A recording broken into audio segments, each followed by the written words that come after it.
gracias por acompañarnos para el último panel de esta fabulosa conferencia. Ha sido un placer escuchar todas las presentaciones y el diálogo hasta este momento. Esperamos con gran interés terminar en forma positiva. Soy Harold Trincunas, soy el director de la iniciativa para América Latina en The Brookings Institution. Es un placer presidir este panel hoy. Una nueva etapa de inversión extranjera directa para contextualizar todo mejor. Creo que Cuba tiene unas grandes necesidades de inversión en el futuro para abordar, suplirlas, algunas de las para suplir la falta de algunas cosas mencionadas en esta conferencia hasta este momento.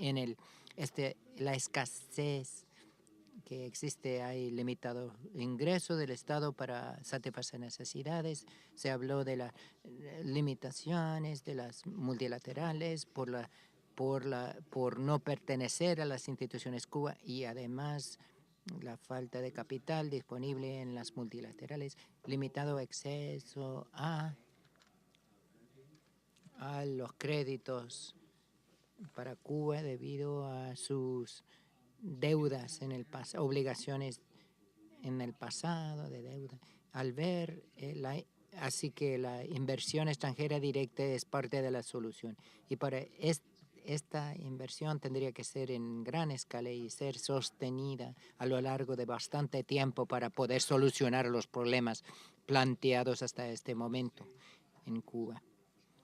Obviamente el acercamiento con Cuba, la razón principal por la que estamos aquí hoy, ha abierto la puerta mucho para explorar más esta inversión extranjera directa. Es parte del diálogo por parte de empresas internacionales y también por parte de empresas de Estados Unidos.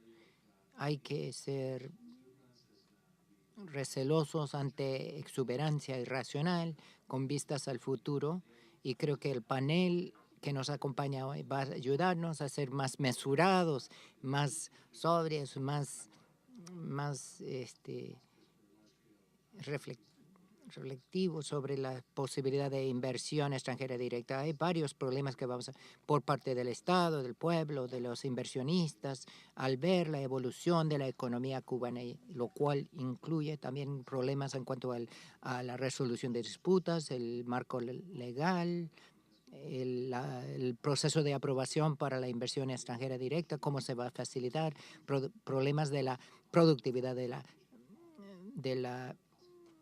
mercado laboral, repatriación de disputas respecto de reclamos sobre propiedad, y todo este panel hoy creo que va a abordar a fondo estas cuestiones. Voy a presentarlos en orden. Primero el profesor Omar Eberlen de la Universidad de Habana. Omar Eberleni ha sido profesor, ha dado conferencias de varias universidades, no solo en Cuba, sino en todo el mundo. También es autor muy prolijo sobre el tema de la economía cubana y la economía internacional. Ha sido autor de la economía cubana en el siglo XXI con Jorge Domínguez y otros coautores. Él va a iniciar, le va a seguir José María Vinal, quien socio y director de operaciones internacionales en Lupicinio International Law Firm, un bufete jurídico con gran experiencia en financiamiento corporativo, trabajando con empresas muy internacionales importantes, bastante experiencia en Cuba. Es columnista de Cuba Económica y contribuye a Legal Today.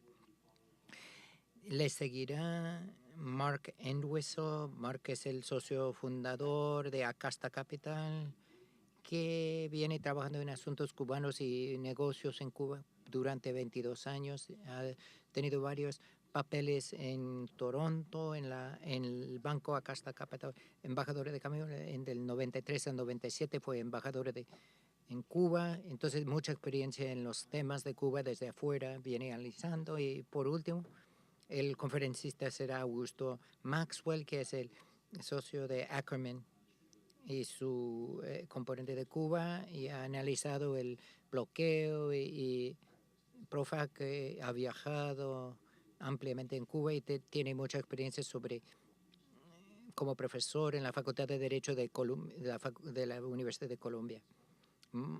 Así que Omar va a iniciar.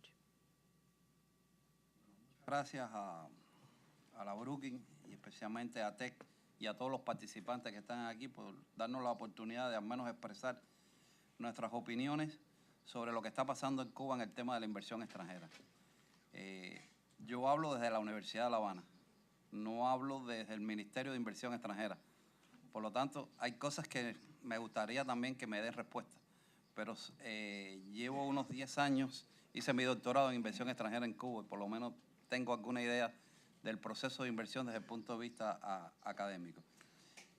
Ha quedado expresado en la mañana de hoy que Cuba tiene problemas estructurales. Y por lo tanto, si hay problemas estructurales, ahí tiene que haber cambios estructurales. Y si hay cambios estructurales, por lo tanto, tiene que haber inversión y una inversión suficiente. Sin embargo, el ahorro en Cuba es insuficiente para alcanzar las tasas de crecimiento que el Estado se propone para los próximos años entre un 5 y un 7%. Esto se traduce que realmente la inversión extranjera debe en los próximos años jugar un papel no complementario, como parecía en el pasado, sino como parte fundamental de los esfuerzos del país de inversión. Y ya eso le da una categoría diferente, por lo que yo trato de hablar siempre del relanzamiento de la inversión extranjera, porque también se olvida de que Cuba ha tenido inversión extranjera desde el año 92 hacia acá de una forma creciente. Y lo que también se olvida es que más del 80% de las exportaciones de bienes de Cuba lo hacen empresas extranjeras. No es que estamos empezando en el proceso de la inversión extranjera. Yo creo que hay que recordar, y ya en algunas conferencias que he dado me dicen, la ley 118 no tiene tantos cambios con la 77. Pero ¿quién dijo que la ley 77 era una mala ley? O sea, la ley 77 podía seguirse explotando, el problema es que tenía una gran discrecionalidad. Y lo que ha hecho la ley 118 es clarificar determinadas actividades o determinados montos o determinados niveles de aprobaciones o determinadas fechas de cumplimiento de la aprobación de los negocios. Pero es una ley que realmente es bastante amplia. ¿Qué es lo novedoso? Que el Congreso del Partido, en los lineamientos del sexto Congreso del Partido, aparece claramente de nuevo la vitalidad de comprender la inversión extranjera como la parte importante para el futuro. Y ahí aparece una prioridad que fue la zona de desarrollo especial Mariel, pero el documento lo que decía es vamos a crear en Cuba zonas de desarrollo especial. No era Mariel. Mariel es la primera, pueden haber otras. Lo que me parece que no podemos ser ambiciosos y pensar en otras si no consolidamos Mariel. Mariel se creó sin saber que íbamos a llegar un día como el 17D, lo cual ese día 17D nos va a favorecer mucho en el futuro. De hecho, ha habido una aceleración en la presentación de documentos después de ese día, pero anteriormente a ese día habían proyectos presentados. Los proyectos están englobados en prioridades que tiene el Estado cubano. No estaría muy de acuerdo decir que la zona de desarrollo especial Mariel puede convertirse en un lugar de maquila. No creo, esa no es la prioridad. Yo creo que hay claridad en lograr que las inversiones sean en el área de alta tecnología, biotecnología, que sean en área de energía renovable. Yo creo que hay ciertas prioridades que es importante. De hecho, China casi no tiene ninguna presentación. O sea, China no va a producir en Cuba para venderle al mercado de Estados Unidos mucho más barato. Porque China lo que busca en América Latina son recursos naturales. Hasta ahora ha habido mucho tropiezo en Cuba en el caso de la inversión. China lo que tiene es mucha venta de comercio con Cuba, o sea, mucha relación comercial. Y eso hay que establecerlo un poco. Yo creo que cuando uno habla de la zona de desarrollo especial Mariel, tiene que darse cuenta que realmente eso surgió en una coyuntura que coincidieron muchos factores. Coincidieron los factores que Cuba tenía que construir una terminal de contenedores moderna. La tenía que hacer porque el puerto de La Habana ya era insuficiente, porque tenía que jugar un rol, o desarrollamos La Habana Vieja como un lugar turístico o seguimos desarrollando el puerto de La Habana. Segundo, el puerto de La Habana tenía problemas técnicos. El técnico es que los barcos que se construyen hoy no podían pasar por el túnel de La Habana. Pero todo eso hay que hacerlo con dinero. y apareció un crédito de Brasil para obras de infraestructura. Eso hay que tenerlo en cuenta. Y una obra de infraestructura es crear un puerto y una terminal de contenedores. Pero increíblemente en esos momentos estaba una empresa, la mayor operadora de contenedores del mundo, la PCA de Singapur, buscando en el área Caribe una zona de transbordo. Entonces, necesidad de Cuba, dinero de Brasil, un administrador, y surgió esa zona de Mariel. Quedó claro que en un inicio podía operar sin relación con Estados Unidos, porque muchas de las mercancías de transbordo de Singapur es de América Latina hacia Europa, dejándola en Cuba. Lo que queda claro es que después que está la relación 17D en una zona norte, con todo un nivel de intereses de empresas extranjeras, eso se ha potenciado extraordinariamente. Pero no surgió por eso. O sea, ha sido parte del esquema de desarrollo de Cuba de realmente tener una zona importante, que no es cualquier zona. Es una zona donde no hay demandas de indemnización. Es una zona que son 465 kilómetros cuadrados, con una prioridad que se llama la zona A1 a 11, en la cual ya se está trabajando en ella. Porque todo el mundo cuando va a Cuba quiere ver la zona de desarrollo especial Mariel. Digo, bueno, las matas las ven donde quiera. O sea, Cuba lo que está es diciéndote, esta es la zona, hay que empezar a trabajar. Lo que pueden ver son 4 grúas y quieren ver las 4 grúas. Bueno, perfecto, pero ya se ubican.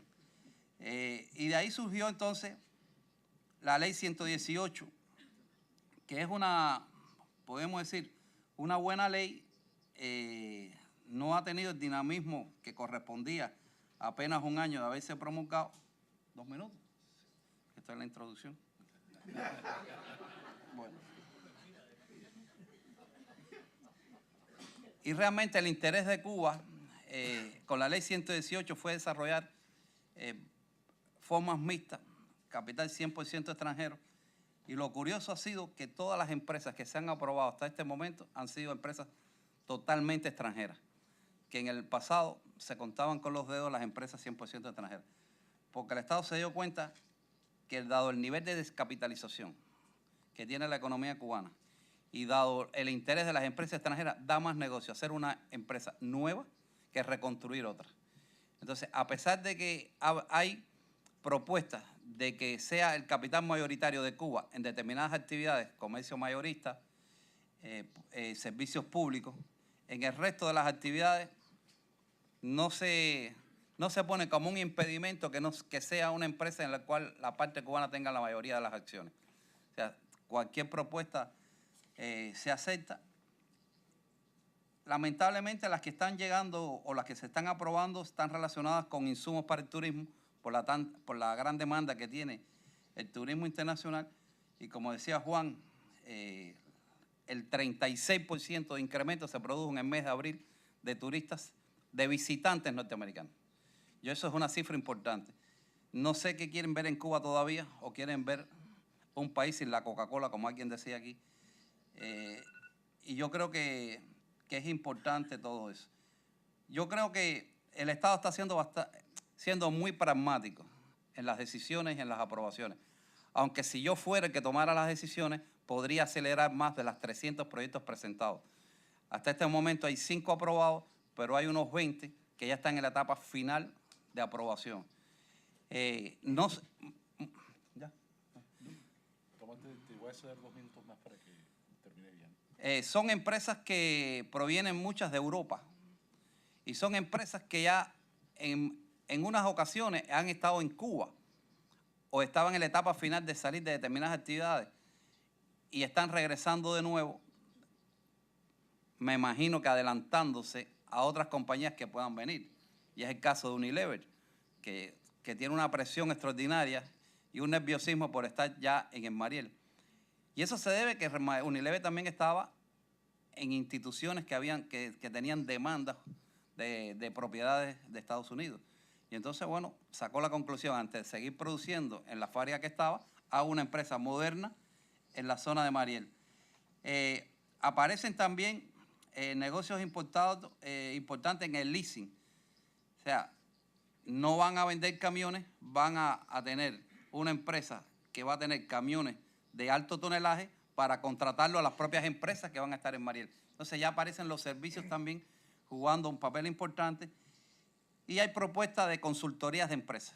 O O sea, lo nuevo que tiene la ley 118 es que permite crear empresas de servicios profesionales. Hay dificultades. Yo creo que en las encuestas que se le hacen, que hemos hecho a todas las empresas que operan en Cuba, la primera pregunta es la agencia empleadora. Si me preguntaran mi criterio, no debería haber agencia empleadora. Pero la agencia empleadora de esta ley 118 es una agencia diferente a la anterior.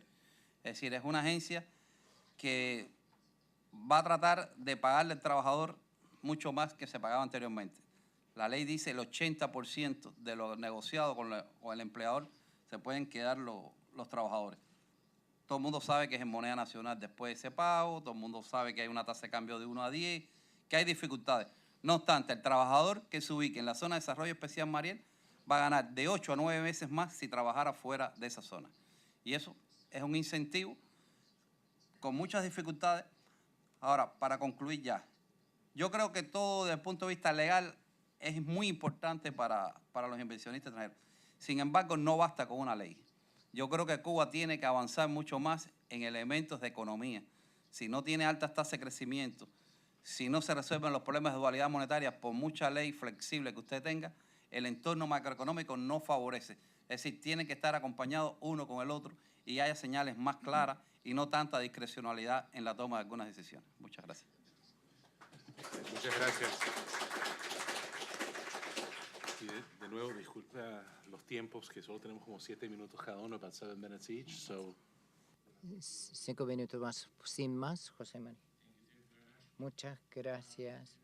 Gracias a la institución Brookings y a TED por organizar este evento. Este evento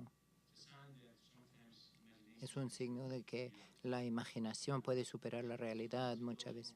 A veces. Hace unos meses, si nos hubieran dicho que íbamos a estar aquí hablando de Cuba y cómo invertir en Cuba y compartir nuestra experiencia, les habría dicho que eran sueños de opio. Pero muchas veces se supera la realidad o la realidad supera la imaginación. Estoy de acuerdo con el doctor Omar que hay que tomar en cuenta que ha sido una economía socialista planificada, que después del anuncio de Obama el 17 de diciembre, en octubre del 2011 había 300 lineamientos aprobados por el Congreso, el sexto Congreso del Partido Socialista. Entre estos 300 lineamientos se han dado unos cambios importantes. Por ejemplo, el mercado privado se inició y hemos visto cómo ha aumentado del 5% del mercado privado hasta 20 o 25% mediante las cooperativas y mediante los cuentapropistas y emprendedores independientes. Tal vez no sea un cambio importante en otras economías, pero en Cuba es una revolución dentro de la revolución. Por primera vez en 50 años los cubanos han podido conseguir dinero, ganar dinero por su propio trabajo sin intervenir el Estado, con la unificación de las dos monedas y los protocolos que se tomen en cuenta para llegar a este punto. Cuba es el único país del mundo en donde hay dos monedas distintas y los cambios entre las dos monedas, esos cambios afecta eso. Es que 4 o 5 tasas de cambio oficiales, tipo de cambio se usa el peso convertible y el peso local. Y todo esto crea inseguridad para los inversionistas extranjeros a la hora de invertir en Cuba, con todos esos cambios. Y agreguen la zona especial de desarrollo de Mariel, se le puede decir una isla dentro de la isla, o el Hong Kong de Cuba. En Mariel, las empresas pueden tener el 100% de las acciones. ¿Por qué lo hacen? Por muchas razones. Para crear un centro en el Caribe para poder exportar hacia puertos más pequeños los bienes que llegan del Canal de Panamá, y también desean crear un lugar donde pueden atraer tecnologías extranjeras o pueden aumentar la tasa de empleo en Cuba. Hay que tomar en cuenta también que Cuba importa dos veces más que lo doble de lo que exportan. Es otra prioridad que tiene el gobierno. La nueva ley de inversión extranjera ha sido un pequeño cambio en relación con la ley anterior, pero esta ley se tiene que ver dentro del contexto de los cambios que vienen efectuando en Cuba desde el 2011. Además, la Zona Especial de Desarrollo Mariel y la nueva ley de inversión extranjera han establecido un nuevo sistema tributario que facilita la inversión de los extranjeros. En los últimos 8 años, los inversionistas extranjeros no pagan ni $1 como impuesto por las inversiones y los resultados de la inversión que van a realizar por los primeros 8 años. Obviamente se pueden mejorar algunos aspectos. Siendo un abogado, es que hay que liberalizar el sector legal para crear certidumbre o seguridad jurídica para los inversionistas, para que puedan tener abogados privados como en muchos otros lugares y permitir que las empresas tengan propiedad mayoritaria, o sea, del 100% de extranjeros. La ley dice que es posible, pero la realidad muestra que es renuente el gobierno cubano permitir 100% de propiedad de extranjeros. Es como una familia, tienen su ingreso, el flujo de caja y sus pagos que tienen que... Cuba siempre cumple con sus pagos, pero solo tiene Cuba una cuenta, así que hay una lista de las personas y si un nombre figura en la lista, depende de su lugar, uno recibe el pago antes, el prioridad, la prelación en el pago. Eso también tiene que cambiarse, como nos explicará el doctor Omar.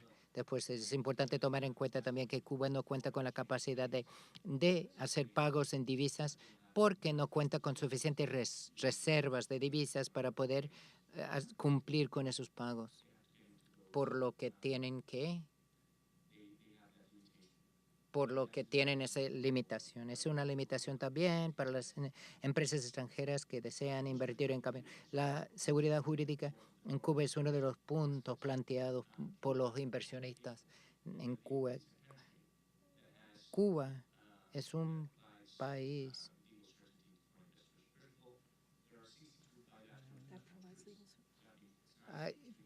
hay varios, entre la República de Cuba y 62 países se han firmado acuerdos.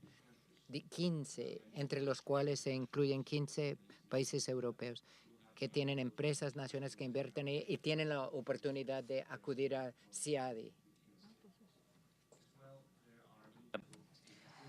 También hay tratados sobre doble imposición de gravámenes. También Cuba es signatario de las convenciones de Ginebra, es decir, que hay arbitraje en Cuba.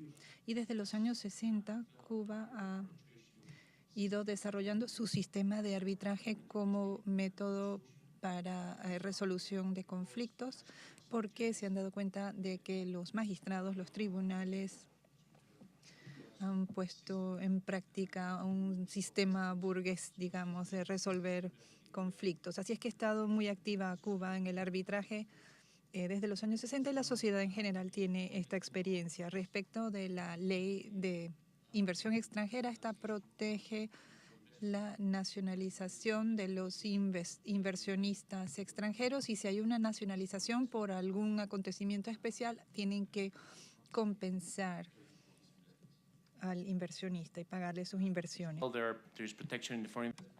También la ley protege contra un efecto extraterritorial de terceros países, o sea, las sanciones estadounidenses no serían aplicables a estas inversiones en Cuba y además existe la libertad de repatriar beneficios obtenidos en Cuba.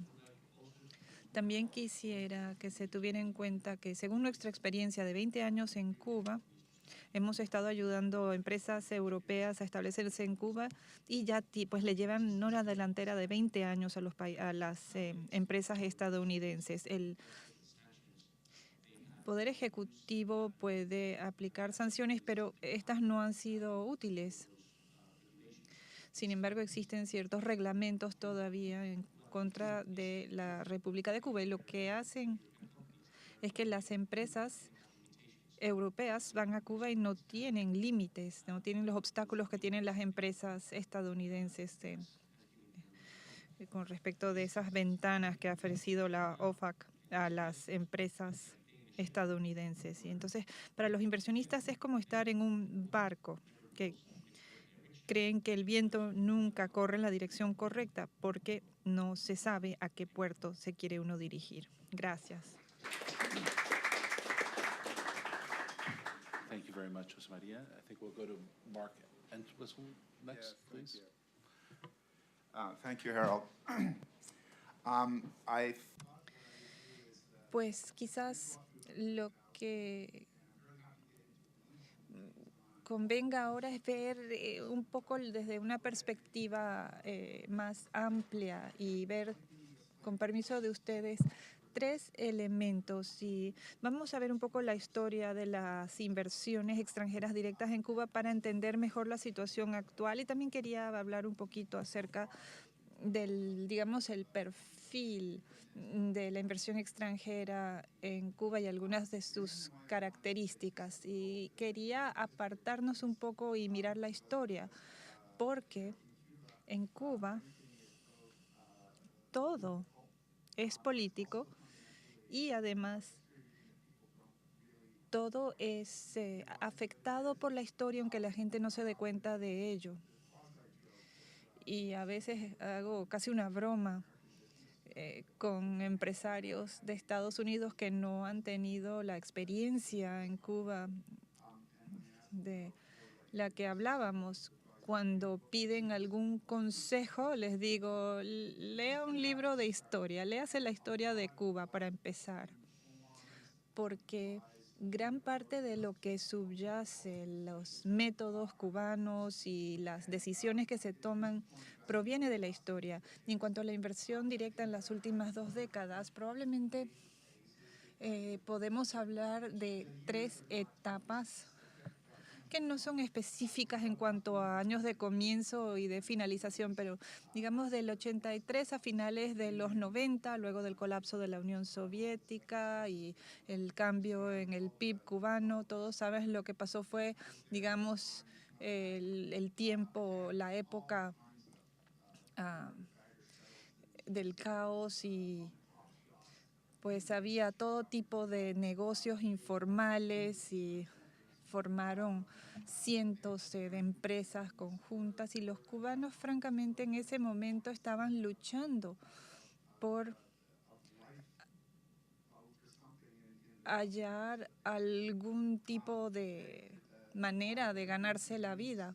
Para finales de los 90 y principios de los 2000 ya se habían alejado del precipicio y comenzó el periodo de reevaluación y de restablecer cierto nivel de control sobre la situación. Aprendieron ciertas lecciones muy dolorosas después de ese periodo. No todos los empresarios son iguales, y aprendieron además que es muy importante saber con quién se está tratando. Y muchas de estas empresas eran empresas de las cuales los extranjeros no tenían dinero, venían de alguna aldea en Italia o de alguna parte de Canadá para fundar una fábrica de masa de pizza, por ejemplo, y pues hubo que cerrar cientos de empresas conjuntas que no estaban funcionando. Y de ahí surgieron 2 cosas.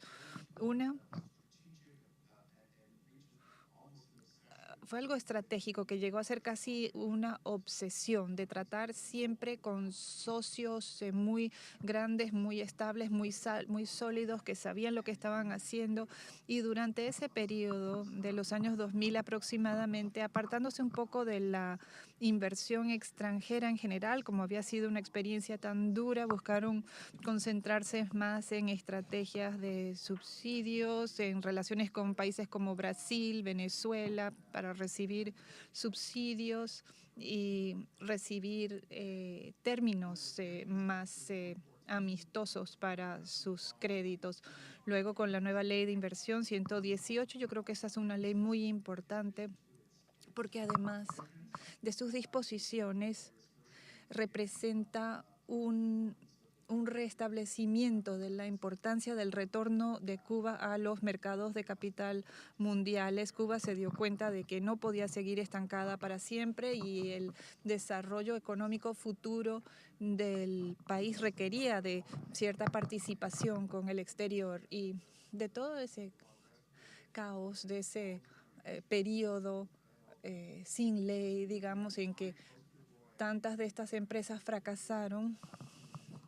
Si uno tuviera un ministro cubano aquí o alguien que nos pudiera enumerar las historias de éxito de ese tiempo, pues tenemos minería, todos esos vienen de ese periodo de caos, pero sí hubo algunas empresas que lo lograron y fueron duraderas y sostenibles, y esas empresas tenían una visión a largo plazo, por supuesto, de lo que había que hacer en Cuba.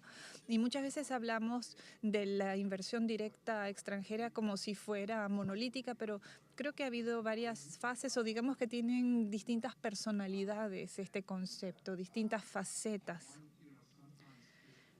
A veces hablamos de que Cuba es opaca, que hay opacidad.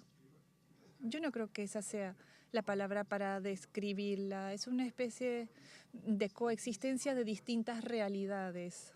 Entonces, dentro de ese concepto de la inversión extranjera hay muchos actores diferentes que se confunden los unos con los otros, y hay una segmentación entonces de ese aspecto.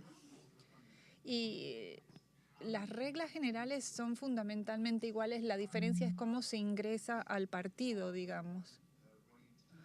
Está la ley 118, está la cartera, que es la lista de 246 categorías para acuerdos de inversión extranjera, y yo diría que ese es el marco civil para la inversión. Luego está la zona especial económica del Mariel, donde puede existir una empresa de 100% de propiedad extranjera. Se puede hacer en la economía general también, pero el Mariel es un poco diferente, va a su propio ritmo, y ya se están creando tensiones entre las empresas mixtas tradicionales en la economía nacional y las que se están formando o están pensando establecerse en el Mariel.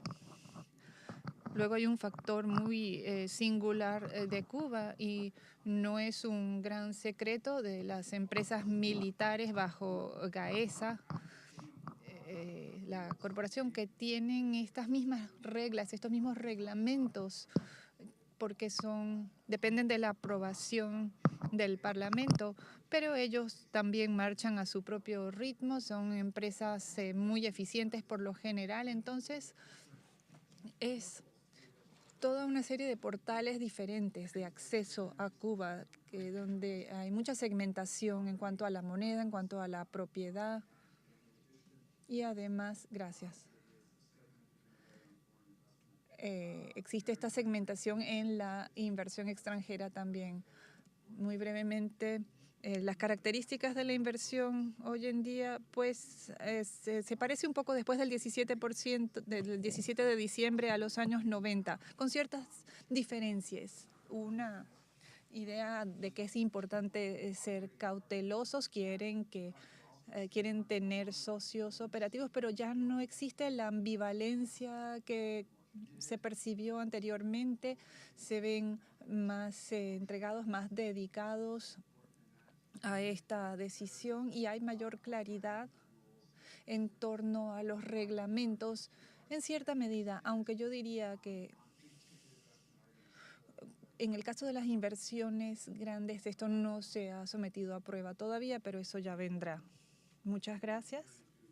Pasándole la palabra ahora a Augusto Maxwell, nuestro último panelista. Adelante. Muchas gracias a Brookings por la invitación.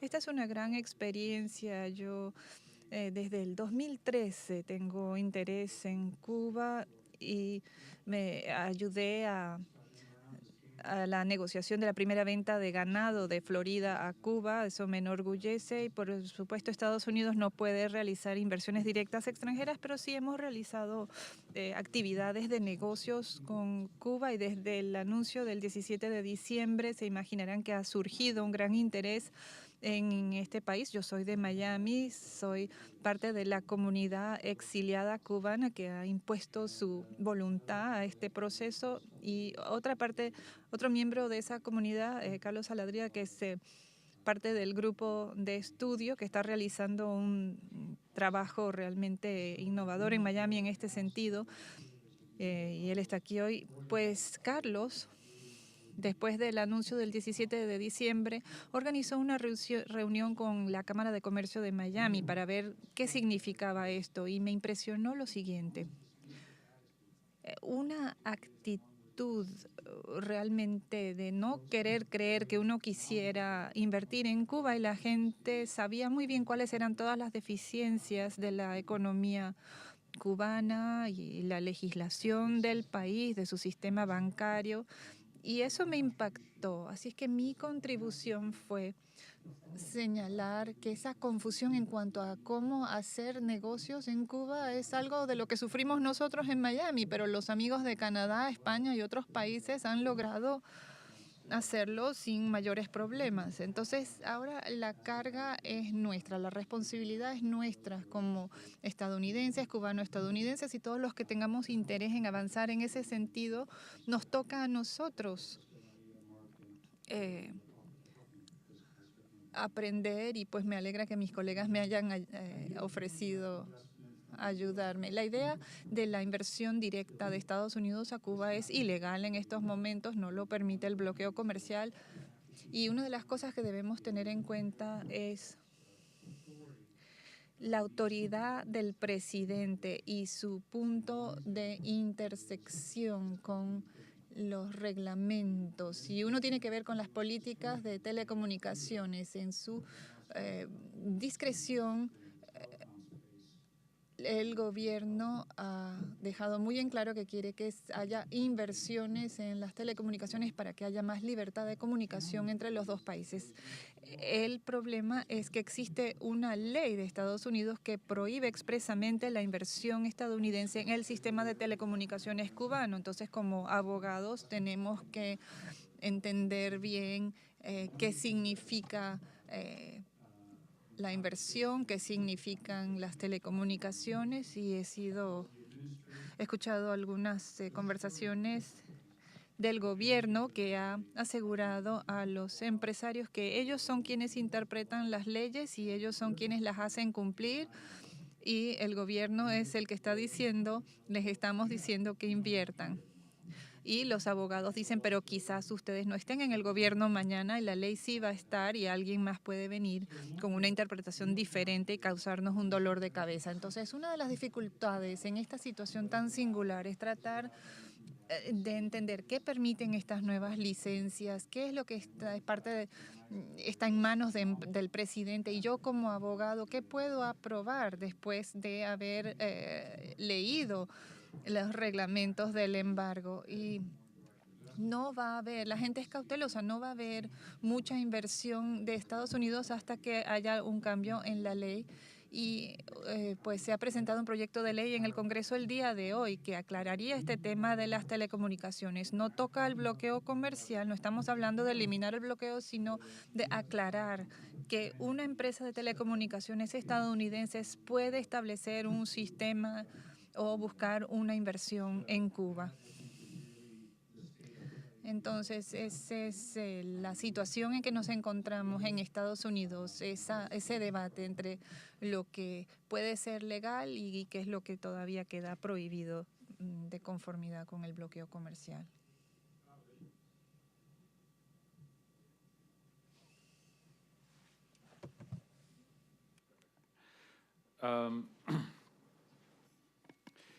So foreign direct investment.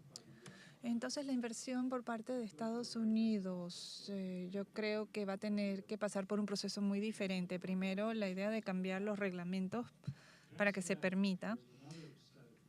Hay otra serie de inquietudes que además van a afectar la inversión, que esto no afecta ni a Canadá ni a España. Es el hecho de que existe una comunidad cubana que está fijándose muy bien en todas estas inversiones que se están realizando en Cuba. Y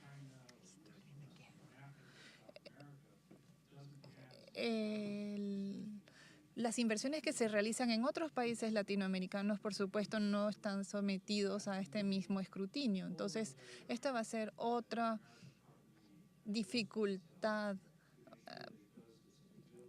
y otra razón por la cual las empresas tienen que hacer su trabajo, su tarea muy bien para tener una estrategia totalmente limpia respecto de Cuba. Y yo quisiera subrayar 3 conceptos que debemos tener en cuenta. Primero, las reclamaciones de bienes confiscados. No vamos a hablar de las conversaciones técnicas, pero existen reclamaciones certificadas de empresas estadounidenses que han pasado por un proceso. También tenemos otras reclamaciones nacionales por parte de personas como yo, que perdimos algunas cosas en la revolución. Si lo pienso objetivamente, a veces pienso ese es un problema muy grande allá, otras veces pienso que no va a ser un problema en lo absoluto. En todo caso, es algo que hay que tener en cuenta. El segundo problema importante que debemos razonar bien es lo que señaló Everleni, que hay una sola agencia de empleos de Cuba. Entonces yo como empresa estadounidense debo explicar que contraté cierto número de cubanos y le voy a pagar al gobierno cubano $100 y ellos solo están ganando parte de ello. Y quizás haya otras maneras de justificarlo, pero es algo que no luce bien y es algo que va a ser difícil para muchas empresas estadounidenses. Y por último tenemos el tema del gobierno cubano en sí, ciertos miembros en particular del gobierno y si ellos son propietarios de las empresas o no. Entonces esas son las preguntas que van a ser un poco diferentes para las empresas estadounidenses porque tienen un público interno aquí que no tienen otros de esos inversionistas extranjeros. Concluyen así mis comentarios. Muchas gracias. Gracias al panel. Y a pesar de lo que parece una forma despiadada de ceñirme al horario, nos queda muy poco tiempo y tenemos un público con mucho interés en participar, así es que le voy a dar la palabra directamente al público. Por favor, sírvanse levantar la mano, los voy a incluir en la lista y se les pide que esperen el micrófono antes de hacer su pregunta y que se identifiquen también al hacer su pregunta. Creo que ya tengo a alguien acá en la primera fila y otra persona.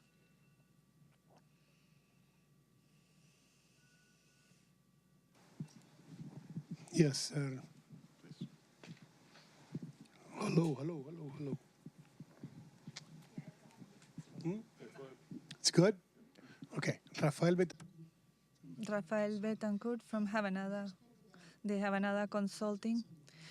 Pues se habló del trabajo que tiene que realizar el gobierno cubano para seleccionar mejores socios para la inversión. Hay un cambio importante también en el mundo empresarial entre los 90 y ahora, que es la responsabilidad de las empresas, la responsabilidad social de las empresas. Sin embargo, en la nueva legislación no he visto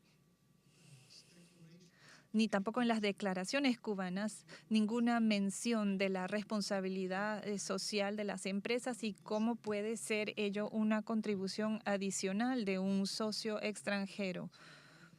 Me gustaría escuchar la opinión de los panelistas acerca de esta pregunta.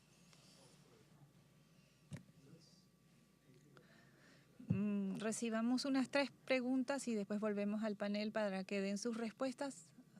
Había otra persona al lado suyo y otra persona atrás. Soy David Lewis de Manchester Trade. Tengo una pregunta y un breve comentario sobre el panel anterior para los abogados. La interpretación de ustedes de lo que son tecnologías de la comunicación en el mundo de hoy, los medios, la televisión, las películas. La tradición es que son llamadas telefónicas. Hoy en día incluso son teléfonos celulares. Así es que no sé si han incluido estos otros medios. Y un comentario. El subsecretario Selig quería decirle que ya tenemos casos de empresas grandes estadounidenses que venden productos permitidos y entonces se les dice tienen que pagarle a un agente de aduanas en La Habana. Pero en Cuba ese es el gobierno, es el Estado. Entonces para vender y distribuir los dos millones de dólares de materiales de construcción a ciudadanos privados, lo cual está permitido. Yo tengo que pagar $30,000 a aduanos, pero lo que dice el comercio es envíennos la solicitud, la tenemos que estudiar y hacer una interpretación. Entonces, así va a ser este proceso, porque la parte fácil es viajar. La parte difícil tiene que ver con todos estos aspectos. Para eso están los funcionarios de gobierno, lo van a estudiar caso por caso y van a dar una respuesta.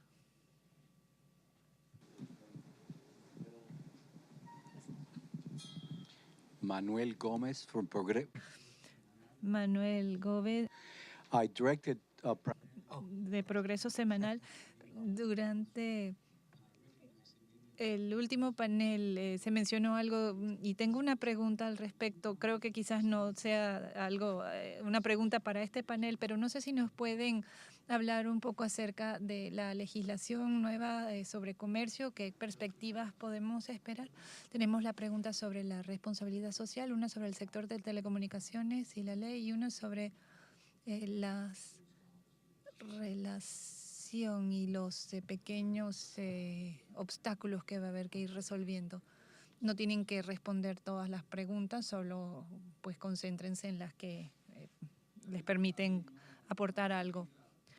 La responsabilidad social de las empresas, pero teniendo en cuenta cómo se aprueba cada negocio en Cuba, en el cual participan autoridades preocupadas por el medio ambiente y otras actividades, yo me imagino que aunque no esté en la ley, en las cláusulas en las cuales tiene que haber respeto por determinadas cosas, incluyendo la responsabilidad social, yo creo que se tenga en cuenta.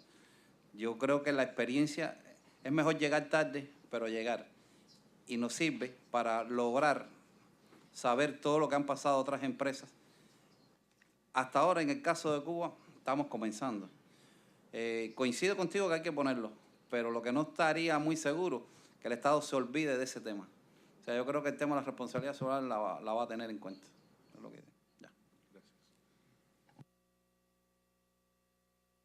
But I agree with Estoy de acuerdo con el doctor Omar. Cuando se negocia para lograr la aprobación de un negocio en Cuba, pues se pasa por distintas etapas. Y pues esto incluye ciertos estudios y normalmente en los artículos de asociación y en el acuerdo general, todo esto se tiene en cuenta, temas de medio ambiente, así como posibles responsabilidades que pueda tener la empresa para con la sociedad o el medio ambiente. La nueva ley contiene un capítulo que trata exclusivamente el tema del medio ambiente. Y además, los cubanos por lo general representan el 51% de los accionistas y ellos tendrán esto también en cuenta durante la existencia de la empresa. Además de todo esto, la empresa tiene que ser aprobada por el Consejo del Estado, el Consejo de Ministros o el jefe del organismo específico en el que participe la empresa, si es, por ejemplo, el Ministerio de Agricultura, etcétera. Entonces, siempre están vigilando esa empresa, no solo cuando se aprueba, sino durante su funcionamiento. Y respecto de importaciones de Estados Unidos o inversiones, pues me sorprendí de escuchar los anuncios de enero, porque me pareció que no tenían en cuenta la realidad cubana. Las empresas que pueden importar normalmente son empresas conjuntas con el 51% de los accionistas o extranjeras. Hay pocas que son solo de extranjeros que tienen la licencia para importar bienes específicos, pero las empresas, por ejemplo, las de Estados Unidos, son solo una. Entonces siempre está tratando uno con el gobierno cubano y es difícil que un emprendedor individual venda a Estados Unidos o que venda algún activo activo tangible. Puede vender una traducción, un servicio de contabilidad, una clase de español, digamos, pero es muy difícil para ellos vender arte o un mueble o algo más físico que se produzca en Cuba, porque esto tendría que pasar por una empresa pública. Respecto de telecomunicaciones, Cuba sabe que tiene que importar 1 millón de computadoras, pero todas esas computadoras, esa tecnología, esos bienes se utilizarían para el sector público o para el sector público-privado en estas empresas mixtas. Así es que también nuevamente había que tratar con el Estado. Y va a pasar lo que pasó con los teléfonos en los años 90. Tienen tecnología digital, infraestructura para ello, y tienen que adaptarlo a las tecnologías más nuevas. Entonces, aunque quisiéramos dar internet a todos los cubanos, tendría que haber una inversión enorme en infraestructura para que se pudiera llegar a todas esas viviendas. En este momento, en Cuba, 1 megabyte de internet por mes tiene un costo de $180, y si tenemos en cuenta que el cubano promedio gana entre 25 y 35 dólares estadounidenses al mes, es para ellos una fortuna. Además, quieren abrir 136 salas de internet, o sea, con 45 computadores, donde cobran 4 dólares estadounidenses por hora de internet. Ahora tienen 100 de estas salas y quieren aumentar ese número a 400. Entonces, ese es un sector importante en el que tienen interés los dos gobiernos en que se desarrolle, y hay pequeños cambios, pequeños avances de ingeniería que son necesarios para poder realizarlo. Quería agregar un comentario sobre CCR. Y estoy de acuerdo con Omar y con José María totalmente en cuanto a lo que han dicho sobre la responsabilidad social de las empresas. Lo que quisiera agregar es que las empresas extranjeras hoy en día que van a ingresar al país tienen un componente de responsabilidad social empresarial invariablemente ellos mismos. Y los que hayan estado en Cuba en los años 90, por ejemplo, había un ministerio llamado INVEC, Ministerio de Colaboración Exterior, muy sensibles políticamente a todos los temas humanitarios y de responsabilidad social, por esa idea de que el Estado no debería sufrir vergüenza por no poder brindar servicios a su propio pueblo. Esa era la mentalidad política en el momento. Esto ya no existe, ahora existe un aspecto de responsabilidad social muy importante. Hay programas de este tipo en Cuba y todas las empresas lo tienen. Para tocar en su comentario anterior, yo tuve el privilegio de acompañar a Airbnb al lanzar sus servicios en Cuba. Hay cosas que sí permite la ley actual, la ley vigente, son importantes, revolucionarias. Me alegro de haber ayudado en eso, pero si yo voy a invertir en un sistema de telecomunicaciones, antes la ley se centraba en la capacidad de una empresa norteamericana para conectar Estados Unidos y Cuba, y ya estaba bien. Pero luego Estados Unidos invertía en la difusión de esa señal en Cuba, y eso estaba prohibido. Lo que dice ahora el gobierno es que está bien, pueden invertir en Cuba para difundir la señal. En ese punto está el debate, y que esa legislación busca resolver ese problema. No me dedico al riesgo político, o a analizarlo, pero creo que esa legislación tiene más oportunidad de hace 4 o 5 años atrás de ser aprobado. En Estados Unidos hay una confluencia por el lado de los republicanos en particular para interactuar con Cuba y ver posibles oportunidades, y se han organizado con algunos actores importantes y esfuerzos importantes.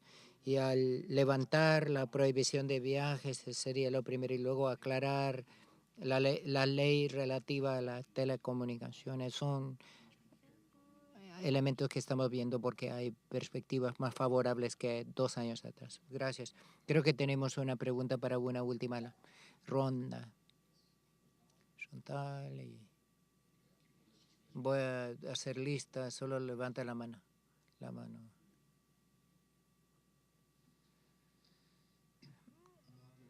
Soy Andrés Fanjul, nací en Cuba, soy empresario cubano-americano y soy inversionista, invierto en países extranjeros y me alegro de ver Cuba en la actualidad ser un área de interés en el mundo. 4 años atrás nunca pensaríamos que estuviéramos aquí en la mesa hablando de inversión extranjera. La inversión en cualquier país extranjero no es un mundo perfecto, que digamos. Se entra con muchas reservas, muchos reparos y tenemos criterios que usamos para determinar si vamos a invertir en un país. Lo que yo veo en Cuba es una evolución de la revolución, por así decirlo. Es decir, se están abriendo en sus relaciones con Estados Unidos, se están acercando a Estados Unidos se acerca a Cuba, no es sin problemas, sin problemas, sin críticas, pero es algo que creo que ha habido un acercamiento y creo que es bueno que las empresas norteamericanas estén más involucradas en Cuba, al igual que el pueblo norteamericano tener la capacidad de visitar Cuba, que crea una relación entre los dos pueblos, que es importante.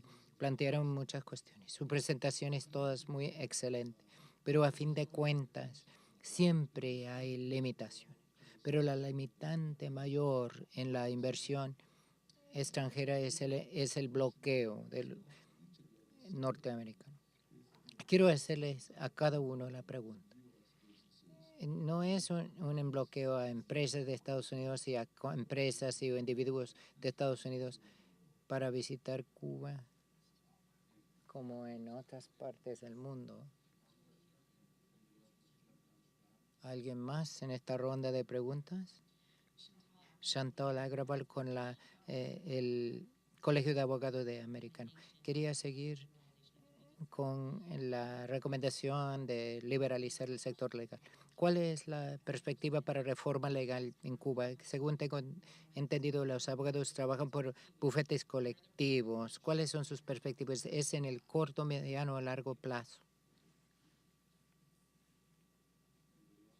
¿Alguien más en esta ronda? ¿Carlos?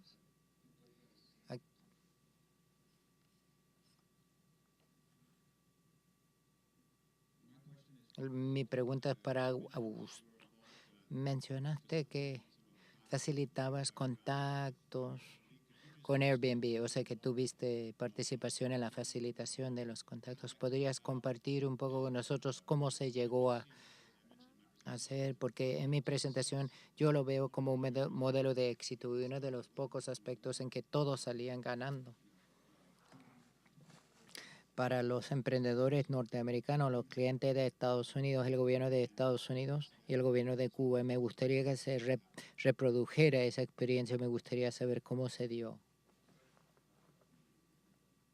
Creo que si podemos volver al panel para empezar allá con Augusto de allá, para acá, e ir respondiendo.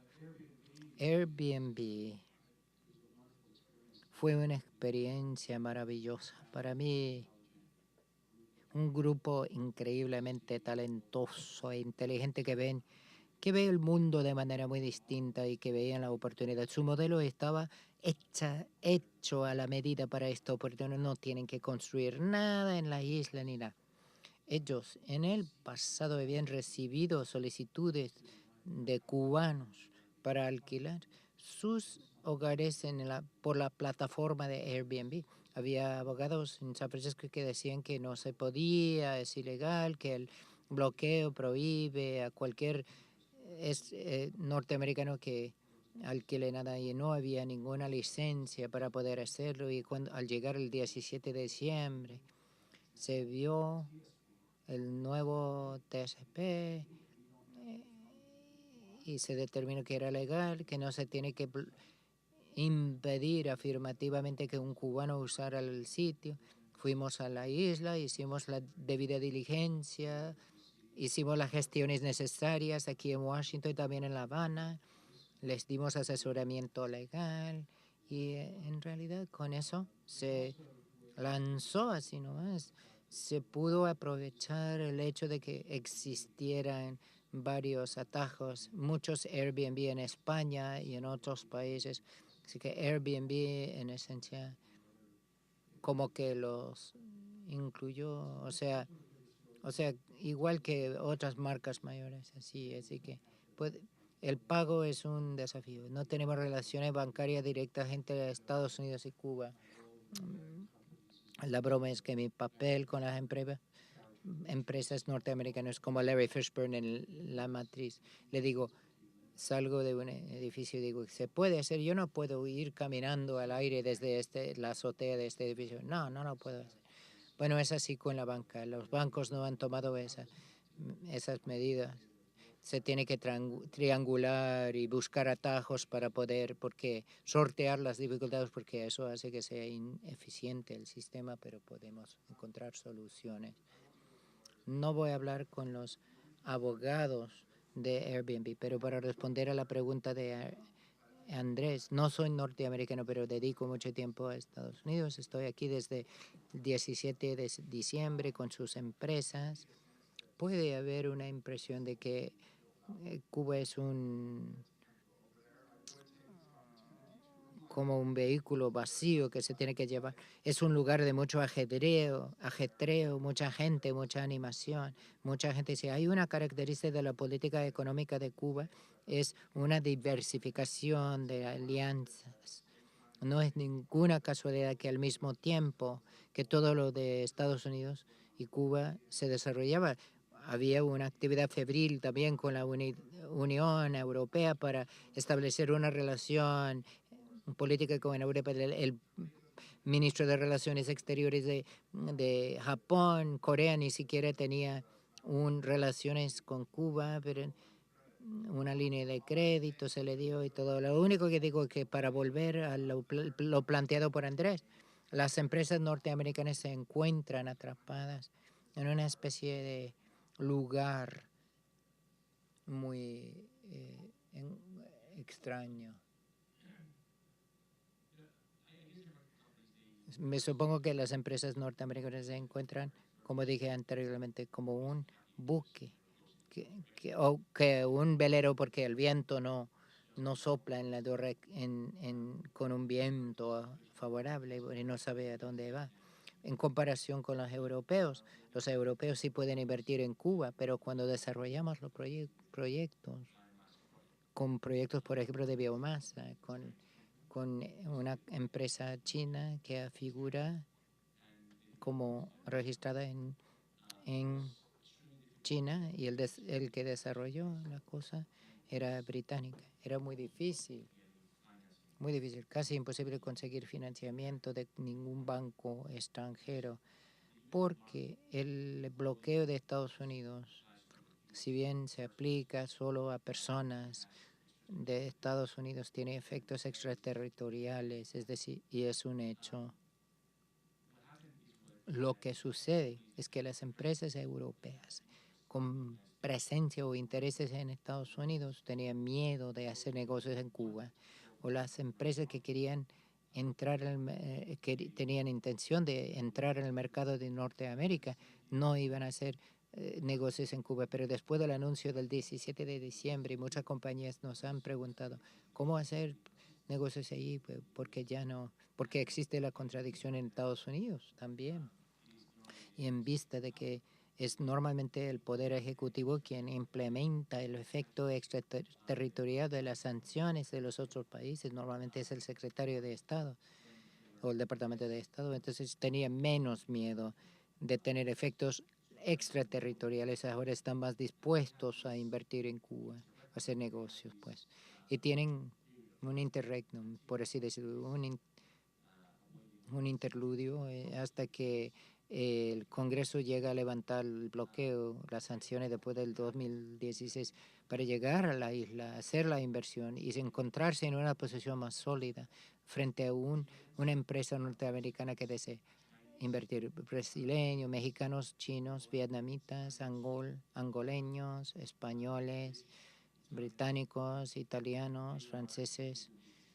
Vienen haciendo negocios en Cuba desde hace 20 años. Es una cosa. Lo que les recomiendo a las empresas norteamericanas es que protejan sus derechos de propiedad intelectual. Hay un registro, se puede registrar las marcas registradas y todo, el domicilio, razón social, para que no veas alguien, Coca-Cola, alguien va a estar tomando, para que no estén con eso. Eso es una cosa que recomiendo. También recomendamos que las empresas norteamericanas que vayan a uno de esos territorios y para hacer investigación de estudio de mercado y hablar con sus posibles homólogos. La parte cubana estaría negociando y serían socios y a ver qué es lo que se necesita.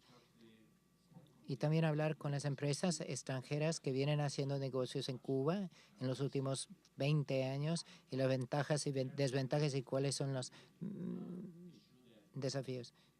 En cuanto a la profesión legal, los abogados o trabajan para el Estado, los abogados que representan, o son de bufetes jurídicos que pertenecen directamente al Ministerio de Justicia, o son de los bufetes colectivos y dependen directamente del Ministerio de Justicia. Así que la profesión no se ha privatizado. Así que, al fin de cuentas, los abogados cubanos están en la nómina del Estado. Eso significa que tuvimos el privilegio de representar la compañía en el Mariel. Cuando tienen que tratar o cuando contratan a su abogado cubano, es alguien que es pagado por el Estado cubano, el adversario. Es una cosa, pero sí, había posibilidad de liberalizar y privatizar la profesión. Podría ser con una especie de licencia bajo la cual se necesitan al menos 3 personas naturales y se necesita una licencia y no podría, si no, no se puede desarrollar esa profesión. No le conviene, no está en la agenda en el corto plazo eso, pero puede en el largo plazo sí. Para que haya seguridad jurídica para las empresas necesitan abogados que trabajen únicamente para ellos y que no tengan ningún conflicto de interés al ser empleados del gobierno de Cuba. Andrés, voy a hacer un símil. Yo veo a Cuba en el primer piso y Estados Unidos en el segundo piso. Por lo tanto, hay una escalera que está llena de escalones. Ya empezamos a subir la escalera. Para llegar al final hay que eliminar uno de esos escalones que nos impiden llegar al final, que es el bloqueo. Porque es imposible con un bloqueo llegar a las relaciones comerciales y económicas que se necesitan. Pero también vamos a hacer, no desesperarnos. Realmente estamos pensando que han pasado solo 4 meses después del 17D. Y yo creo que la historia cuenta, como dice el embajador. No todo el mundo está preparado para una respuesta tan rápida. Eso lleva tiempo, lleva sedimentación y lleva gradualidad. Y hay personas que tienen que cambiar la mente, pero hay personas que no van a cambiar. Entonces, todo lleva tiempo. Pero yo lo que estoy seguro de que eventos como este es lo que van a permitir crear la opinión pública necesaria para saber que un impedimento que ata al hacer relaciones normales es el bloqueo, porque hay muchas cosas que van a impedir avanzar más de lo que se ha hecho hasta ahora, que yo creo que han sido esfuerzos tímidos, pero hay una demanda muy grande de hacer grandes esfuerzos. Por lo menos las cartas de intención que llegan a Cuba, los intereses mostrados, demuestran que realmente hay interés en Cuba. Entonces ya la respuesta está del lado acá. Yo creo que realmente Cuba no tiene bloqueado a Estados Unidos, al revés. Yo creo que eso hay que eliminar. Muchas gracias. Bueno, muchas gracias. And I think Creo que hemos llegado al final del tiempo y quiero agradecer a todos los panelistas y al público también.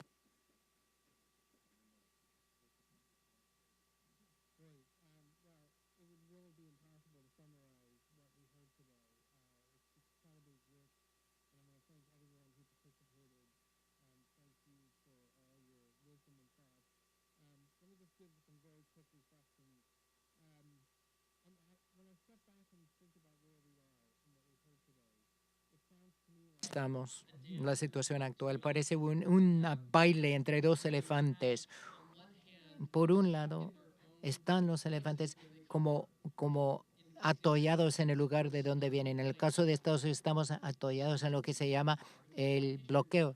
Tiene su razón de ser, tiene mucha historia, pero estamos atrapados, estamos atollados en el bloqueo. Y luego los cubanos tienen un modelo, el modelo socialista, que están tratando de adaptar a la nueva economía del siglo XXI, pero esto conlleva muchos retos, muchos problemas. Se ha hablado mucho de esos en gran detalle.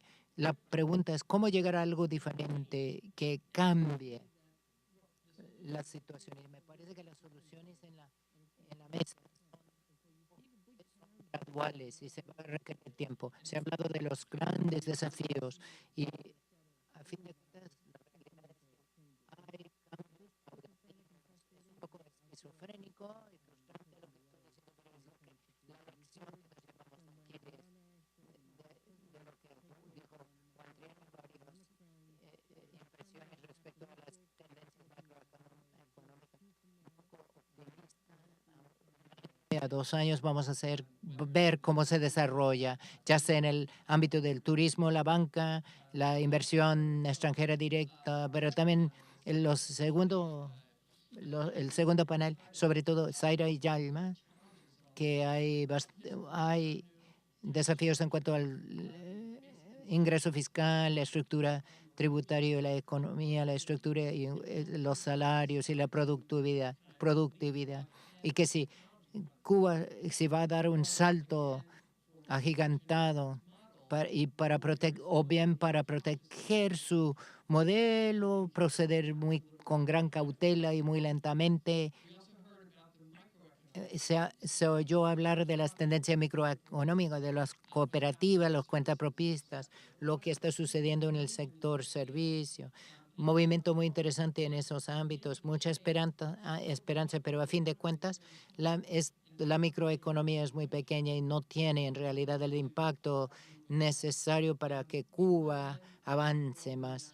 Y se ha hablado del papel de la comunidad internacional, tanto Estados Unidos con Stefan Selig al principio, lo que el presidente ha podido hacer, lo que le corresponde, lo que necesita hacer, o lo que podría hacer el Congreso de los Estados Unidos. Pero más importante, se ha hablado de los europeos, los canadienses y su experiencia en la isla mucho más adelantado que Estados Unidos. Pero no se oyó hablar mucho del papel de países como Venezuela y China, y tal vez México, en el futuro Brasil, desde luego, sumamente, son actores muy importantes para llevar a Cuba a un lugar nuevo en el mundo.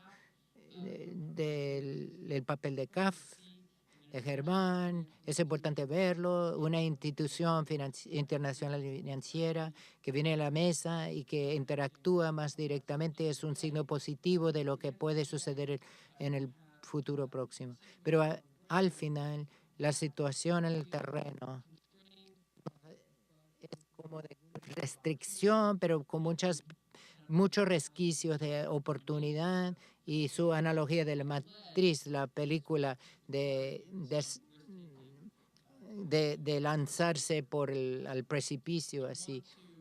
Bueno, en particular quiero agradecer a Howard Chincunes, el director de la Iniciativa para América Latina, y nos ha apoyado mucho en la labor de Cuba. Ashley Miller, que está atrás, ella es una asistente investigadora que ha organizado todo esto. No tienen idea de todo lo que ha trabajado y todos los detalles para traer a nuestros visitantes cubanos y todos los viajes y todo siempre es muy complicado, pero muy gratificante. Y Emily Miller, quien entre bastidores nos ha ayudado también, a Richard Feinberg, gracias especiales, que ha sido el autor intelectual, por así decirlo, de nuestro trabajo en Cuba, y le agradezco su sabiduría y sus consejos. Les pido que sus audífonos se dejen ahí en la mesa y también su basura para que no se tiren las cosas. Va a haber transcripciones, se van a colgar en el sitio por escrito, también el audio, y muchas gracias.